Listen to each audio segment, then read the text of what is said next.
Assalamualaikum warahmatullahi wabarakatuh. Nama saya Masyari Rifa dari BKT 5A. Nah, di sini saya akan mempresentasikan inkanso dalam falas. Nah, inkaso ini apa sih? Inkaso adalah kegiatan jasa bank untuk melakukan amanat dari pihak ketiga berupa penagihan sejumlah uang kepada seseorang atau badan tertentu di kota lain yang telah ditunjuk oleh si pemberi amanat. Sebagai imbalan jasa atas jasanya tersebut, biasanya bank menerapkan sejumlah tarif atau fee tertentu kepada nasabah atau calon nasabahnya.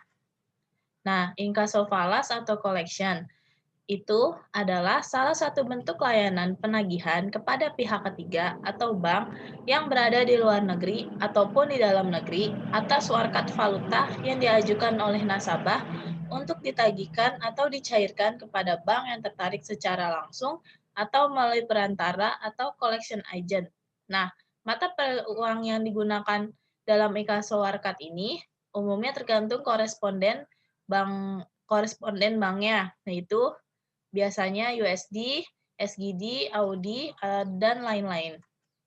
Kemudian, fungsi dari inkaso ini adalah sebagai layanan bank dalam menjalankan tugasnya sebagai pelayan lalu lintas pembayaran uang dalam melaksanakan berbagai kegiatan. Nah, manfaatnya itu apa sih? Yang pertama, membuat pembayaran lebih efektif dan efisien dalam menyelesaikan tagihan antar kota atau di luar negeri. Kemudian yang kedua, ini lebih menguntungkan dan nasabah mempunyai reputasi yang lebih jelas. Nah, warkat-warkat yang digunakan dalam inkanso itu biasanya ada cek, biliet giro, wesel, kwitansi, surat askep, dividen, kupon, dan nota-nota tagihan lainnya. Kemudian jenis-jenis inkaso ini ada dua. Yang pertama, inkanso masuk. Merupakan kegiatan yang masuk atas warkat yang telah diterbitkan oleh nasabah sendiri. Dan dalam kegiatan inkaso masuk bank, hanya memeriksa kecukupan dari nasabah yang telah menerbitkan warkat pada pihak ketiga atau si bank ini. Kemudian, inkaso keluar, yaitu kegiatan untuk menagih suatu warkat yang telah diterbitkan oleh nasabah bank lain. Di sini, bank menerima amanat dari nasabah sendiri untuk menagih warkat tersebut kepada seorang nasabah bank lain di kota lain atau yang berada di luar negeri. Kemudian, jenis-jenis warkat valuta asing yang dapat diinkasokan itu pertama ada cek perusahaan, yaitu, saya geser ke sini, yaitu cek yang diterbitkan oleh bank untuk perusahaan. Kemudian yang kedua, bank draft atau cek yang diterbitkan oleh bank untuk dapat ditarik oleh perorangan atau perusahaan atas dana yang telah diterbitkan oleh penerbit bank. Kemudian yang ketiga, traveler check atau TC, yaitu cek yang dikeluarkan oleh bank untuk bisnis atau perjalanan. Kemudian jenis warkat falas yang tidak dapat diinkasokan itu ada cek treasury, wesel pos internasional, wesel pos AS, cek pemerintah, perintah pembayaran bank dalam negeri, obligasi tabungan. Kemudian keuntungan dari menggunakan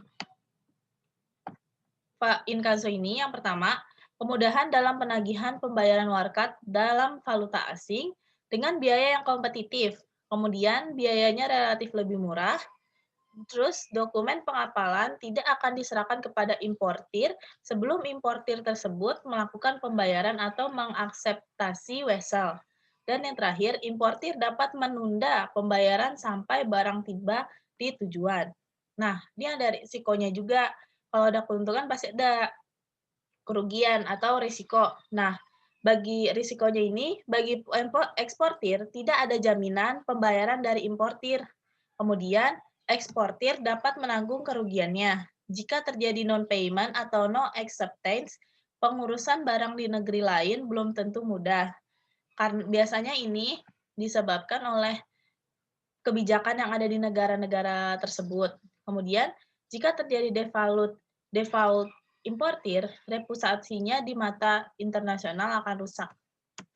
Kemudian, mekanisme atau prosedur inkanso. Yang pertama, Inkaso, jadi yang pertama itu, terima slip permintaan inkaso dan warkatnya, kemudian diperiksa di bank kelayakan warkat tersebut, kemudian mencocokkan kebenaran pengisian slip permintaan inkaso, yaitu yang pertama ada nomor warkatnya, tanggal jatuh tempo warkat, nama kota tujuan inkaso, nominalnya, tujuan perkreditan hasil inkaso, dan tanda tangan penyetoran. Kemudian dibubuhkan stem teller dan stem kas keliling pada slip permintaan inkaso dan pada lembar belakang warkat. Lalu diberikan lembar kopi nasabah pada penyetor. Jadi, dan yang terakhir, sampaikan pesan.